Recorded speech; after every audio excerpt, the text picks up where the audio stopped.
How's it going, fellow traders? It's Magic Trader here. This is the CFTC report for the data reported on October 1st, 2019. Here's a snapshot of the positions held by the institutions as of that date. And so let's start by examining the data for gold. Well, what do we see here? We see that price hit some supply, and we see that the institutions were holding positions up in the 370,000s, and we said that what was going to take place was some profit taking, and lo and behold, that's exactly what took place. Now we see they've reduced their longs from 370,000 to 322,000, which was totally expected. Why was it expected? Well, because they were reaching a point where they had to take some profits. Okay, 370,000, that was a lot. They had to take some profits at some point. So they took some profits. They closed a large percentage. That's around 48,000 contracts. Well, 48,000 multiplied by the number to get the total size. But 48,000 contracts reduced. Okay, massive amount. And that took place as price was dropping. Let me see, that was just recently right here, this drop right there. So price rallied up, and there was a daily supply area where we had a trade signal, and price collapsed from the closure of the longs. Now if you take a look here, they also closed some shorts. And there's a very specific reason why they would be closing shorts, because you're thinking, if price is going to be dropping like that, why wouldn't it be adding short positions? Well, you have to remember that when long positions are closed off, it causes momentum to shift to the downside because they're closing so many of those positions. So to help stabilize and keep price up at highs, they will at times close short positions, which causes the market to move up. So you see, they come in, they make a move that pushes the market down, and at the same time they make another move that keeps the market back up. So that is what's taking place here at these highs on gold. So dropping by profit taking, just as we expected. And now we take a look at oil. Oil, look at that, dropped from supply just as we said it was going to do. So again, they lured in long retail traders to buy. They came out with news about the airstrikes, which got everybody to buy, and at the same time they increased shorts as a reaction from the supply, which dropped the price down. It even went a little bit lower, so probably added even more to their short positions. But again, you see this time and time again where the institutions will use the media, use the news to get retail traders to take the opposite side of their trade. Okay, they wanted to fill in short orders up here. So what did they need to do that? They needed people to be buying. So that's what they did. They got people to buy as they shorted. So oil playing out as we expected as well. Now we take a look at the dollar. What's taking place with the dollar? Well, we see price moved up deeper into supply, and we also see that they added longs to get price up there, and then they added a little bit of their short. Nothing major, just a little bit. So we have to keep into consideration that they use contract expirations to reduce a large portion of their short positions. So that's quite telling, right?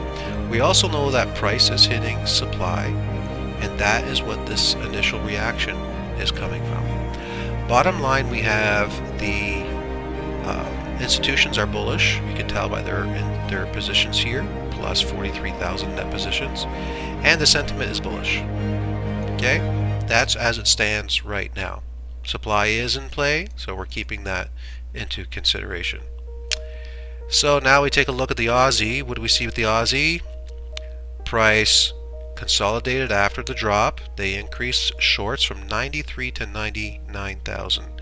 At the same time, they pretty much added just a tiny bit to their longs, but you have to remember, again, they use contract expiration to increase their long exposure quite significantly. So we at the school we're very aware of what's taking place down here. We know that there's a very strong likelihood that price can rally up. So we are watching to see if momentum is going to shift on the charts and provide that bigger push to the upside. Bottom line is we see they were very aggressive here. They took profits, aggressive, and we're getting aggressive again. So we just might see some profit taking start to take heavily on the short side and see a big push up like that. It's possible, so we're watching for it. USCAD. So the USCAD price was consolidating here before the push up, and we see that they increased shorts from 40 to 46,000. They also increased longs from 35 to 39,000. Bottom line is short exposure jumps up 1 point and net positions slightly more bearish. Okay, not by any huge margin, but still slightly bearish. So what's going to take place? Well, we do believe eventually this will be taken out and we'll see price move higher. But a lot of things happening in the markets that I detailed in the usual report. So best that you take a look at what we've written there and see what we are expecting is going to take place. US Swiss franc, here's another one. Price was consolidating right here before a push up. We see an increase in shorts just like with the US CAD. We also see an increase in longs. So the increase in longs pushed price up. Then we saw the drop. Alright, so something fishy is going on here. We're watching it very closely and we'll see how it plays out. Basically the sentiment right now is neutral. You can see the coloration of the cells. So it's best to sit on the sidelines right now and not try to predict which direction the market is going to move in. Next we got the euro. Euro pushed lower into to test the monthly area of demand. At that same time they increased shorts from 221 to 238 quite significantly, okay, but at the same time they also increased longs. And so them doing that on both ends keeps long and short exposure at the same amount that we had last week. Net position slightly went up to favor the bear side. Bottom line, look at total positions. Aggressive. Every time we get to these aggressive areas, they close positions. So it's hard to guess what is going to take place here. I mean, we don't want to guess. I shouldn't say guess. It's hard to predict what's going to take place here because we have demand in play right now, and it's very likely that we see a push upwards from it. We know that when these forces come into the market, they are usually respected, and we do see a move from them. Okay, same thing with the pound. We got the pound US dollar here. We made mention how there was demand that was created down here. We also made mention back here when total size was 192 and shorts were 147. Very aggressive, just like the total size, and then they took profits, which caused this move to the upside. They also use contract expirations to close a large portion of their short positions. So shorts right now are cooled off, long still aggressive. So what's likely to take place? Probably something like that.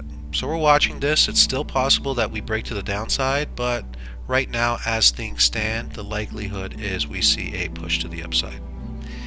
US dollar Japanese yen, we see price consolidating here at supply right before the drop. And what do? They increase shorts from 45 to 57,000, slightly increased longs, but not by much, 32 to 43. Bottom line is long exposure does increase because the percentage of increase here is larger than here. Net position still bearish, but nothing major. And we see the sentiment slightly bearish with a tone of neutral in there. So we're watching to see how this plays out. We've exited our short positions, took profits, and we'll wait to see what takes place next. We got the Kiwi, and price was consolidating after the drop into some area of demand, and we see them reduce their shorts from 59 to 58 and a big reduction in longs from 19 to 16. Bottom line is short exposure jumps up to the 78%. Net positions become a little bit more bearish. So you see here 58, 59, we are at extremes. Max positions was 59.13, which is just what happened last week. So we're at extremes. And it's either they're going to make it more extreme, or they're going to do what they typically do when positions are at extremes, which is take profits, which will fuel a move to the upside. Alright, ladies and gentlemen, that's again is your CFTC report for August 1st, 2019. If you need more information, you can contact us at www.whiteoakfx.com. Until next time, we'll see you around.